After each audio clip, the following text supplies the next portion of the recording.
सम्मा समुद्रस् नमो तस् भगवतो अरहतो सम्मा समुद्रस् नमो तस् भगवतो अरहतो सम्मा समुद्रस्। तथागत गौतम बुद्ध भगवान का सब उससे लेकर कन्हंकर बुद्ध सभी बुद्धों को मैं स्वयं मेरी पूजनीय भिक्षु संघ,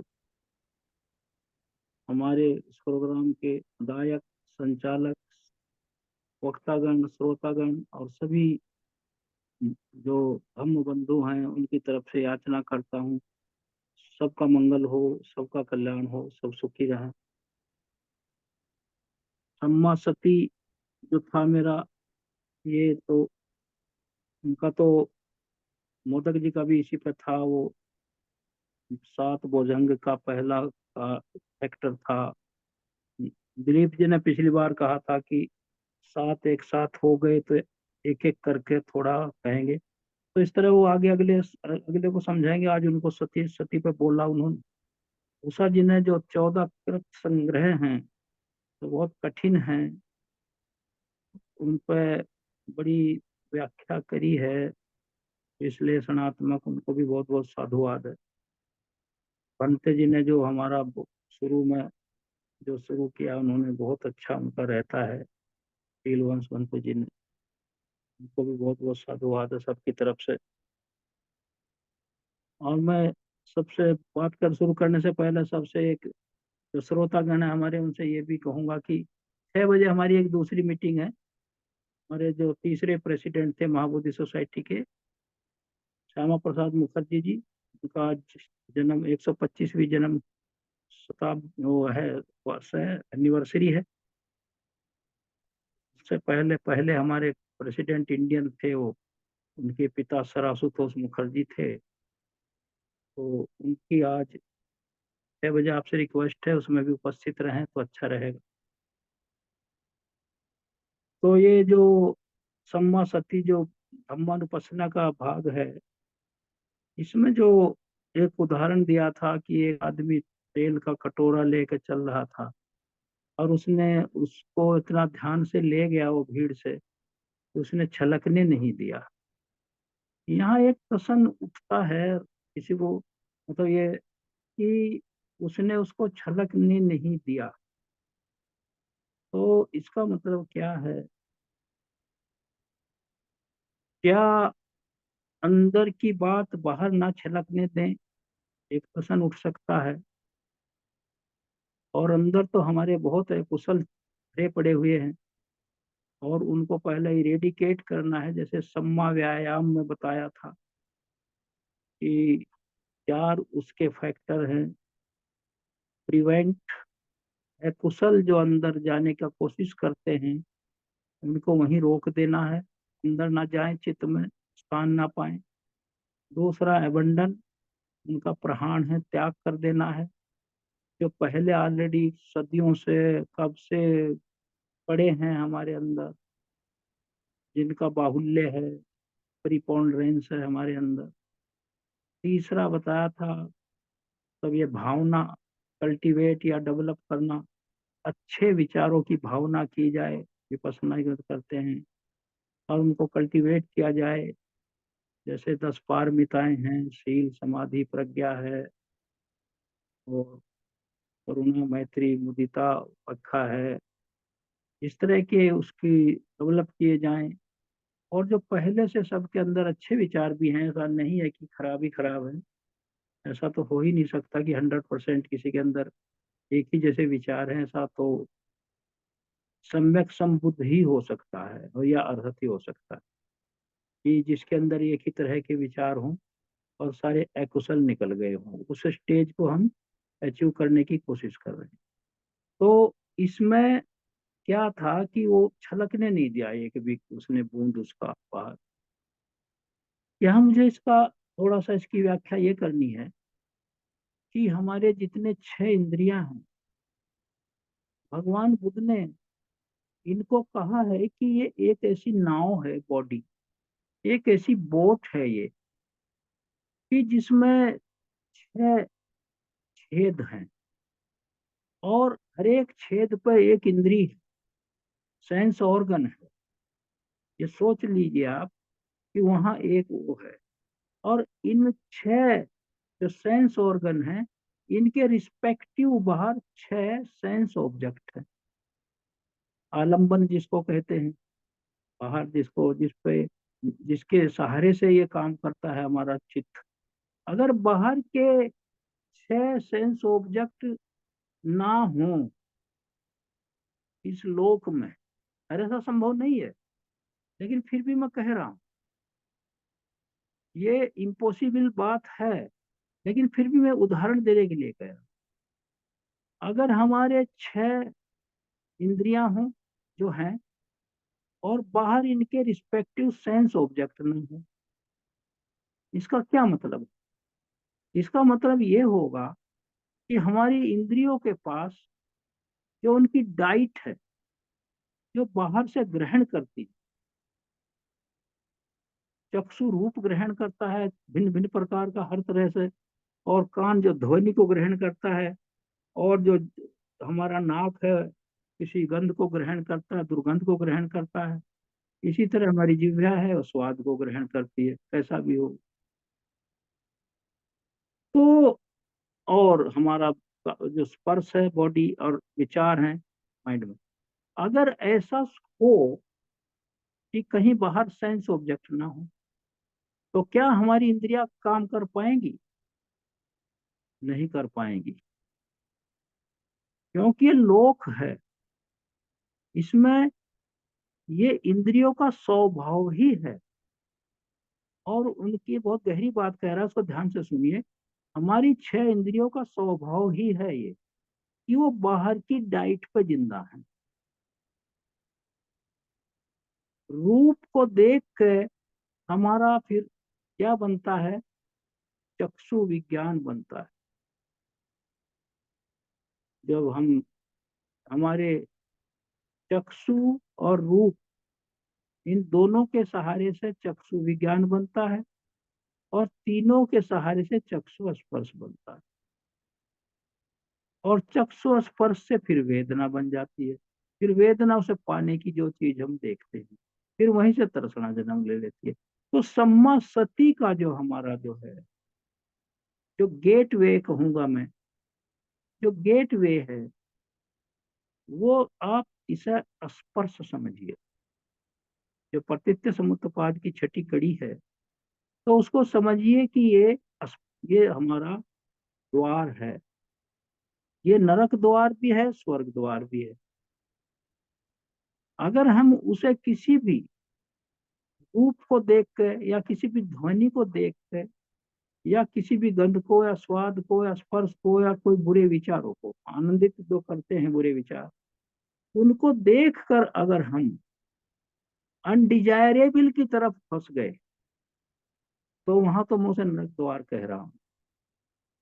और अगर हम ये समझ गए कि ये जो स्पर्श हो रहा है, जैसे पिछला उदाहरण दिया था कि यह स्पर्श ऐसा नहीं है, वो ऐसा है भी हमारे आपस में, लेकिन जो चित्त का स्पर्श है, वो स्पर्श ऐसा है जो दिखाई नहीं पड़ता, आनंद वो लेकिन होता है वो। और उसी का इतना प्रबल प्रभाव है कि हमारा जीवन उससे निर्धारित हो जाती है, हमारी सारी प्रक्रिया।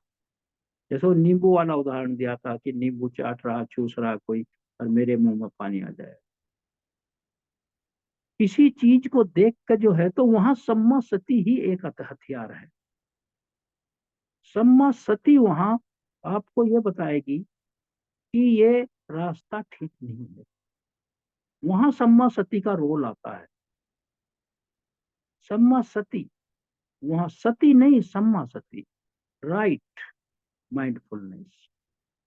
सती तो सबके अंदर है। सती तो ऐसी है कि जितने बुरे काम करे, पाप करे, व्यभिचार किया, चोरी करी, हत्याएं करी, फिर उन्हीं को आप सती याद कर करके वो उन्हीं के आधार पर अगले काम करता है, और उसको उपलब्धियां मानता है अपनी। तो इसलिए भगवान बुद्ध ने अष्टांगिक मार्ग में सभी जितने अष्टांगिक मार्ग के जो मेंबर हैं, फैक्टर हैं, उसमें सम्मा वर्ड लगा दिया।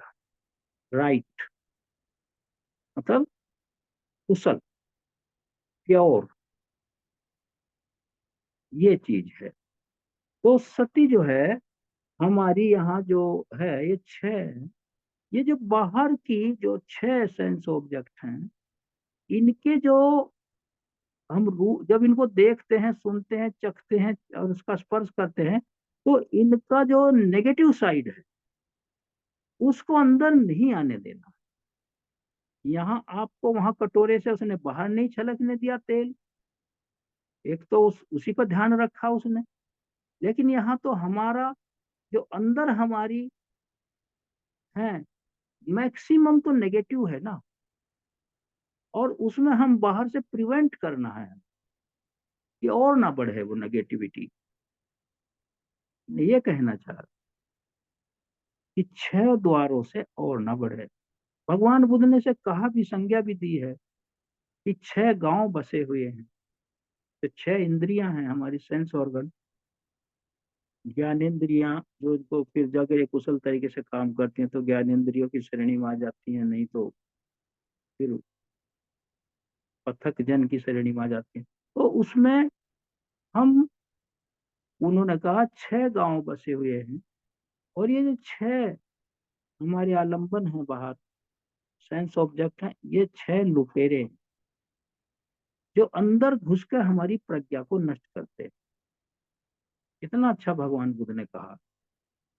और ये इसलिए भी कहा है कि उन्होंने कहा कि आदमी का जन्म से लेकर मृत्यु तक जितने भी वो जन्मों के फेरे हैं, चाहे किसी भी योनि में, और आदमी का तो इसमें सरलता से समझने लायक है, क्योंकि दूसरे जो पशु पक्षी प्राणी हैं उनमें तो प्रज्ञा इतनी है जितना बोध कहते हैं उसको। जो प्रज्ञा और बोध में अंतर है, आप नागसेन की किताब में पढ़ेंगे मिलिंद प्रश्न में। बकरी को बोध तो है कि कौन सा पत्ता खाना है या नहीं खाना, लेकिन उसको प्रज्ञा ये नहीं है कि कहाँ जाना है, वहां शेर बैठा हुआ है वो खा जाएगा। तो बोध, अब ये उसको बोध तो है लेकिन प्रज्ञा नहीं है। तो ये जो प्रज्ञा से सती जो है ना, इसका हमें यूज करना। तो बाहर के जितने हमारे सेंस ऑब्जेक्ट हैं, इनको हमें समझना है कि इनकी जो देख के मेरे अंदर प्रतिक्रिया हो रही है, उसमें अगर मुझे अच्छा लग रहा है तो उस पर मैं मोहित तो नहीं हो रहा हूँ। या बार बार कोई सामने से सीन हट गया, या आवाज गाना हट गया जो मुझे अच्छा लग रहा था, कोई अच्छी शक्ल हट गई, या कोई ऐसे पार्क से गुजरा जहाँ खुशबू थी वो हट गई, और या फिर मतलब यह है कोई कभी खाना खाया था अच्छा किसी के घर में, वो बार बार 15 दिन तक याद आ रहा है, और या फिर मुझे कोई विचार है मेरे जिनमें मैं आनंदित हो रहा हूँ, उस पर परीक्षण करना है सम्मा सती से कि क्या मेरा इंक्लिनेशन उसमें डीप टू डीपर तो नहीं हो रहा है। अगर ऐसा माइंड में हो रहा है और वो चीज अभी भी प्रिक करती है मेरे माइंड में, मुझे मेंटली इन्वॉल्व करती है वो 6 इंद्रियों के माध्यम से, तो वहां सम्मा सती ही उसका निदान है। सम्मा सती से ये होगा कि अगर हमें वो अच्छी लग रही है तो वो हमें कहाँ ले जाएगी, वो हमें मोह की तरफ ले जाएगी, राग द्वेष मोह, और वहीं से तृष्णा पैदा होगी हमें, और फिर वहीं उपादान हो जाएगा। और अगर हमें अच्छी नहीं लगती वो चीज, तो हमें फिर वही वहां से अनडिजायरेबल करेगी। पहले तो थोड़ा सा लगेगा, फिर बार बार वो चीज दिखाई देने लगा तो उससे घृणा हो जाएगी, तो हेट की तरफ उसका कल्मिनेशन होगा, उसका जो फिर होगा वो हेट हो जाएगी। तो सम्मा सती का जो रोल है, वो एक ऐसा यार्ड स्टिक है या मापदंड है कि जितने हमारे कार्यकलाप हैं, और दैनिक जीवन में हो या कहीं भी हो, रात दिन में, वहां सम्मा सती अगर नहीं है तो हम लोग नुकसान उठाते। हम लोगों का सांसारिक नुकसान भी होता है, लड़ाई झगड़े होते हैं, अपशब्द निकलते हैं, दफ्तर में बॉस के सामने कुछ भी निकल जाए, परिवार में छोटे बच्चों के सामने कुछ निकल जाए, अगर सम्मा सती नहीं, बेटियां बैठी हैं जवान, वहां कुछ मुंह से निकल जाए, तो इस तरह का जो अगर सम्मा सती से एक बंधा होगा हमारा चित्त, और उसके ऊपर जो पहरा होगा सम्मा सती का, क्या कहा था मार ने, जब मैं कई बार कह चुका इस बात को, मार ने क्या कहा था सिद्धार्थ बोधिसत्व को, जब उन्होंने महानिभिशर्मण किया, गृह त्याग किया, चक्रवर्ती राजा बनने जा रहे हो, कहाँ जा रहे हो, धक्के खाओगे, यहीं रहो, दान पुण्य करो, स्वर्ग में देवता बन जाओगे, स्वर्ग की प्राप्ति होगी। अब चूंकि वो बोधिसत्व थे, वो कितनी बार स्वर्ग में रह चुके थे, जैसे हमारे अगले बुद्ध हैं, मतलब यह है वो इसी समय तुषित लोक में है। तो मतलब यह है, तो उन्होंने कहा कि मुझे स्वर्ग की प्राप्ति नहीं चाहिए, मुझे दुखों से, ये लोक में दुख क्यों है इसका रास्ता ढूंढना है, और दुख से मुक्ति का मार्ग, क्या रास्ता है इससे बचने का। तो उन्होंने कहा ठीक है। तो मार ने यही कहा था कि जब मैं तेरे चित्त में काम राग जगाऊंगा, यहाँ मैं ये भी कह देता हूँ, फिर दोबारा रिइटरेट कर देता हूँ इसको, कि हम, ये काम राग पहला और आखिरी हथियार है मार का। मार का तो हथियार है ही, व्यक्ति के पतन का ये पहला ही जबरदस्त, मतलब यह है, एक ऐसा वासना है ये, कि इससे बहुत बचना मुश्किल है। तो यही कहा था मार ने कि मैं कामराग जग जाऊंगा तेरे चित्त में, यशोधरा का जो तुम्हारा गृहस्थ का भोग विलास का टाइम याद दिखा कराऊंगा, तब वहीं तुझे पटक के मारूंगा। और जब बोधिसत्व सिद्धार्थ बुद्ध हो गए, तो मार ने फिर जब वो बैठा पछता रहा, तो फिर क्या कहा था, मैं 6 साल तक इसके कंधों पर इनविजिबली सवार रहा, जहां ये गया इसको एक चित्त क्षण के लिए मैंने अकेला नहीं छोड़ा,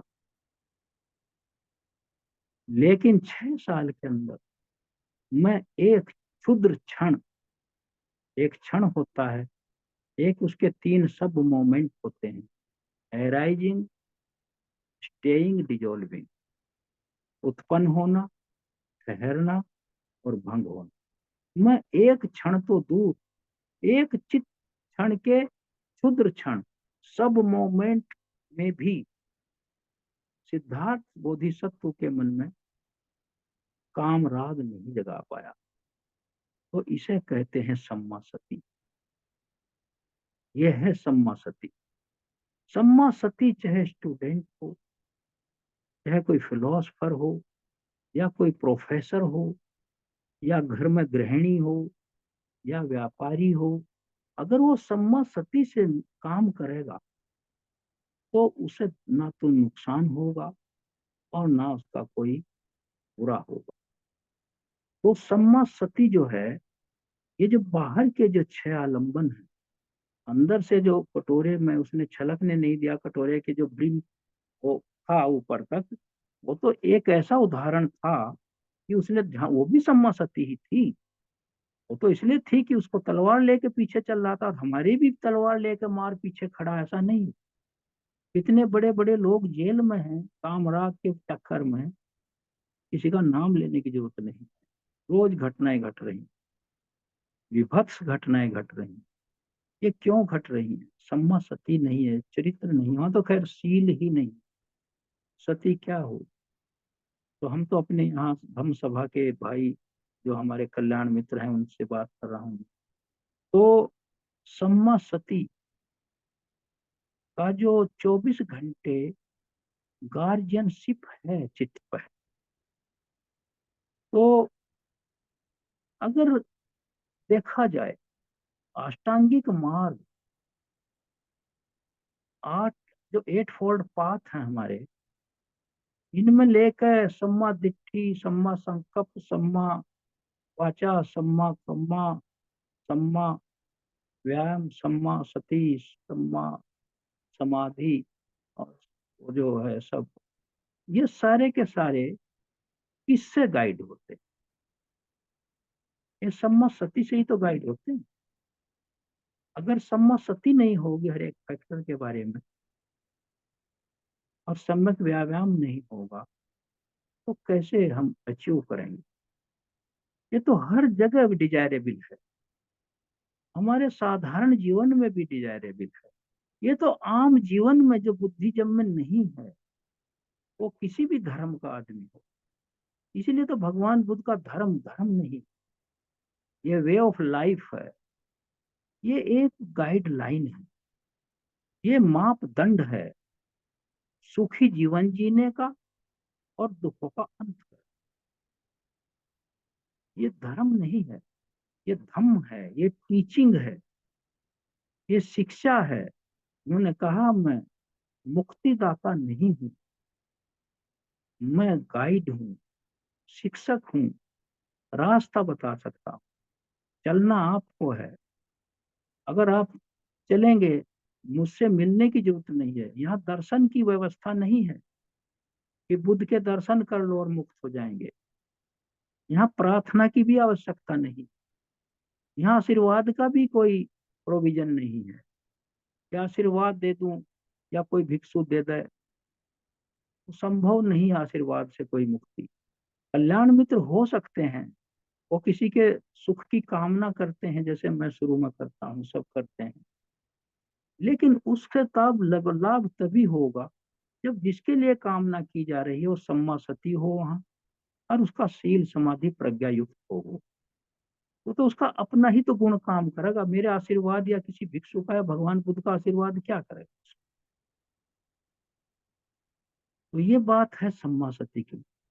भगवान बुद्ध ने कहा कि प्रार्थना से ही अगर सब मुक्त हो जाते, तो मुझे 4 असंख्य 1 लाख कल्प क्यों इतना संघर्ष करना पड़ता, क्यों 10 पारमिताएं पूरी करनी पड़ती। और अगर कोई आशीर्वाद से ही मुक्त हो जाए, किसी के अकुशल कर्म का प्रभाव नष्ट हो जाए, तो फिर तो, और आशीर्वाद देने वाला कौन हो सकता है? ऐसा भी तो व्यक्ति होना चाहिए ना, तो सैक्रोसैंक्ट हो। वो तो वही हो सकता है, जैसी मतलब यह है, कोई जो, जैसे कहते हैं लोग, जिसका कुछ भी मतलब वो है। बुद्ध ने तो ऐसा होने के बाद भी प्रकृति भी उनके सम्मान करती थी। जहां भगवान बुद्ध गर्मी के दिनों में एक बार चले गए, भिक्षाटन करते थे, तो वहां उस दिशा में फूल खिल रहे हैं। जून के महीने में मगर लू चल रही है। तो किसी ने एक आदमी से पूछा, जो थोड़ा अच्छा समझदार था, ये फूल क्यों खिल रहे हैं, इनका तो सीजन नहीं। तो उन्होंने कहा, इधर से बुद्ध गुजरे हों। तो जो इतने बड़ी प्रकृति उनके सम्मान में थी, और उनको, उन्होंने कहा कि मेरा भी कोई आशीर्वाद काम नहीं कर, मेरी शिक्षा काम करे। यही तो महापरिनिर्वाण के आखिर में कहा था, जब बंते आनंद ने कहा था, आपके बाद हमारे शास्त्रा कौन है? आनंद क्या चाहते हो? मैंने कोई बंद मुट्ठी नहीं रखी है, क्लेंच्ड फिस्ट नहीं है मेरी। जितना मेरा धर्म दर्शन था, मैंने पूरा सब बता दिया, खोल के बता दिया। मैं ऐसे धर्म गुरु में से नहीं हूँ जो शिष्य को नीचा रखने के लिए अपने पास कुछ ज्ञान रोक ले, ताकि वो बराबरी ना कर सके। मैंने सब बता दिया, शास्त्रा से चाहते क्या हो। मेरा ये जो धर्म दर्शन है, जो मैंने आपको पढ़ाया है, सिखाया है, यही तुम्हारा गुरु होगा, मेरा शरीर नहीं है गुरु। अगर ऐसा होता तो किसा गौतमी को, उसका एक ही बेटा था और वो उनके परिवार से भी संबंधित थी, तो उसको क्यों जीवित ना किया भगवान? वो इतनी विह्वल हो रही थी, अनकंफर्टेबल थी, कि वो मेंटल स्टेट उसकी इतनी डिस्टर्ब हो गई, उसको भी क्यों नहीं जिंदा किया?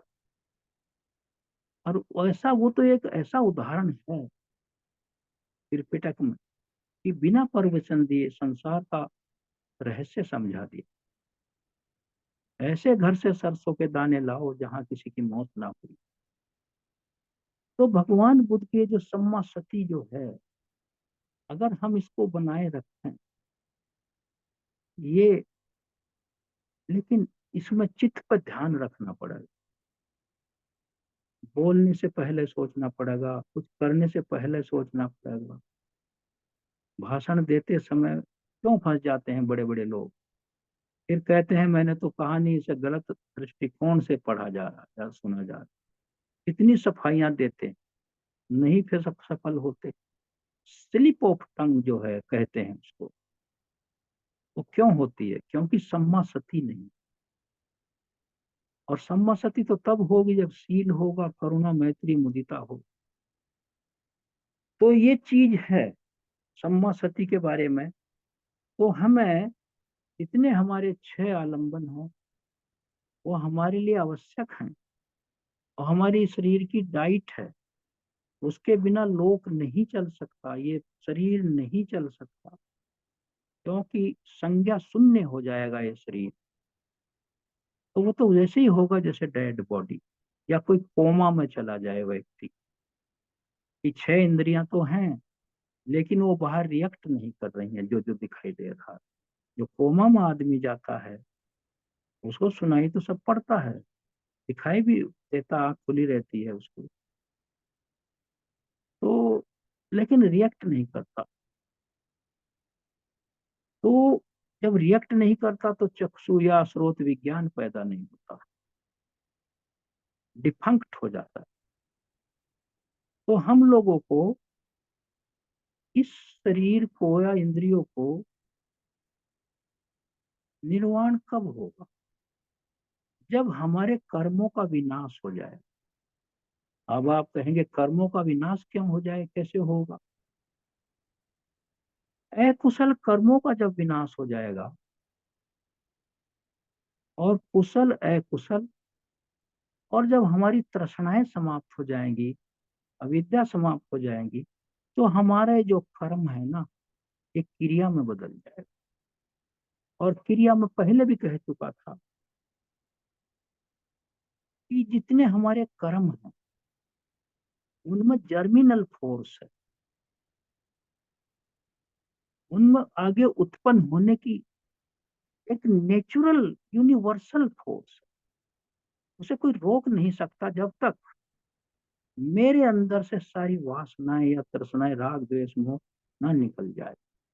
तो उसे क्रिया कहते हैं, फंक्शन कहते हैं कर्म को। तो destruction of the karma is the nibbana. कर्मों का विनाश करना होगा, क्योंकि कुशल कर्म होगा तो भी जन्म होगा, अकुशल कर्म होगा तो भी जन्म होगा। तो कर्म को भून दो, उसको भून कर क्रिया में बदल दो, फिर उसका जर्मिनल फोर्स खत्म हो जाएगा। वो मेरे शरीर में तो रहेगा कर्म की चेतना, क्योंकि मैं तो जिंदा हूं, लेकिन कर्मों का जो स्वभाव है वो नष्ट हो जाएगा। वो भुने हुए चने की तरह हो जाएगा, बीज की तरह हो जाएगा।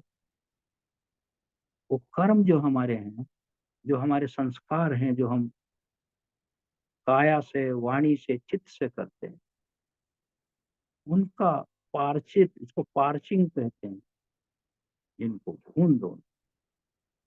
तो ये सम्मा सती से संभव है। सम्मा सती में क्यों नहीं, सम्मा सती को डिस्टर्ब होती है और वो सफल क्यों नहीं होती, वो मैं अगले संडे को बताऊंगा आपको। तो मुझे आशा है कि आपको समझ में आया होगा। सरल शब्दों में कहने की कोशिश करी है। इन्हीं शब्दों के साथ मैं फिर सभी बुद्धों से आपके कल्याण और सुखी होने की कामना के साथ अपने धम्म टाक को यहीं विराम देता हूँ। सभी को मेरा नमो बुद्धाय।